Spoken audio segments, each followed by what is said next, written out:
বছরে 2 বার করতে হয়, কমপক্ষে 2 বার। নিয়মিত প্রতি মাসে করলে এটা ব্যাট প্রতিদিন যে কোনো সময় আগুন লাগতে পারে।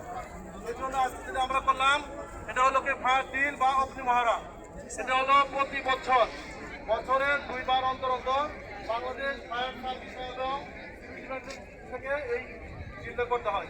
আজকে এই মহড়ায় যারা অংশগ্রহণ করেছেন সবাইকে ধন্যবাদ। এবং আজকে বাংলাদেশ ফায়ার সার্ভিস থেকে আসবেন, এটা আপনাদের সাথে কথা বলবেন।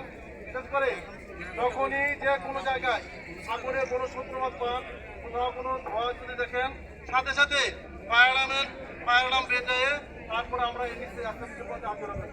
আগে নিজের সেফটি যে কোনো সময় কর্মরত অবস্থায় যেখানে যে কোনো জায়গায় কোথাও যদি দেখা যাচ্ছে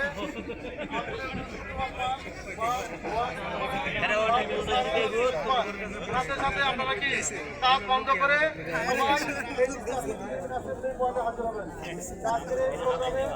অংশগ্রহণ করার জন্য ফায়ার দিলে আসার জন্য সকলকে ধন্যবাদ। আসসালামু আলাইকুম।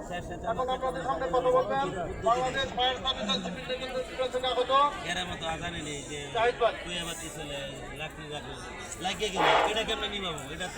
ধন্যবাদ সবাইকে। আমরা আজকে এই মহফিল আমাদের ক্যান্টাকি যারা কর্মচারী আছেন, এই ধরনের কর্মকর্তা আছেন, তাদেরকে প্রথমে ধন্যবাদ জানাচ্ছি এই ধরনের ফায়ার জন্য। প্রথমে হচ্ছে সেফটি ফার্স্ট, ফায়ার চিন্তা হচ্ছে কোনো ভবনে যদি অগ্নিকাণ্ড সৃষ্টি হয়, যখন দ্রুততার সহিত ভবন থেকে যখন আমরা নিচে এরকম নিচে চলে আসবো, তখন সেটাকে আমরা ফায়ার ড্রিল বলি। বোঝা গেছে? ফায়ার ড্রিলের প্রথম 1 নাম্বার উদ্দেশ্য হচ্ছে প্রথমে যে প্রত্যেকটা আগুনের ফুট অবস্থায় থাকে, প্রথমে যে আগুনটা দেখবে সাথে সাথে আমাদের একটা ফায়ার অ্যালার্মটা বাজাই দিতে হবে। ঠিক আছে? যে দেখুক না কেন প্রত্যেকটা আগুন ছোট থাকে, ফায়ার অ্যালার্ম বাজানোর অর্থ হচ্ছে কি এখানে একটা দুর্ঘটনা ঘটলো, যে যার কাজ পেলে সবাই কিন্তু নামতে শুরু করবে। ঠিক আছে? এরপর সাথে সাথে আমাদের নিকটস্থ ফায়ার স্টেশন আছে, এই ফায়ার স্টেশনকে ফোন দিয়ে দিবেন। যদি নাম্বার না থাকে সবাই একসাথে বলবো 102। এটা হচ্ছে আমাদের হটলাইন নাম্বার।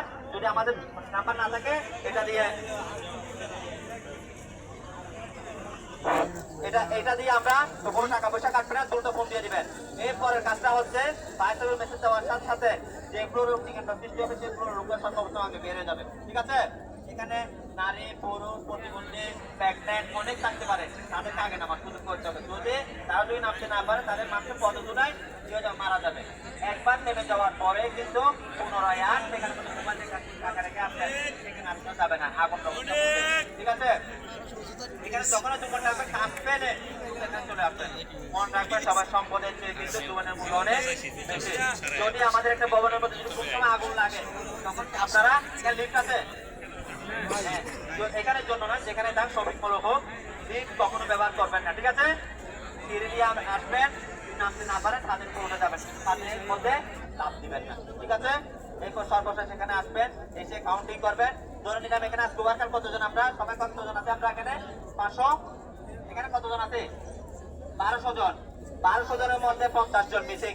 কয়জন মিসিং? আচ্ছা 10 জন মিসিং। কয়জন মিসিং? 10 জন মিসিং। সেই 10 জন আগুন লাগলে তারা মোবাইল রেখে পকেট কেটে এদিকে পালায় চলে গেল। তাহলে কাজটা কি তারা ভালো করলো? তারা এখানে রিপোর্ট করতে হবে। যদি তারা চলে যায় তখন কিন্তু সবাই যে সাবজেক্ট হবে, এখানে 10 জন লোক আটকা পড়ে আছে।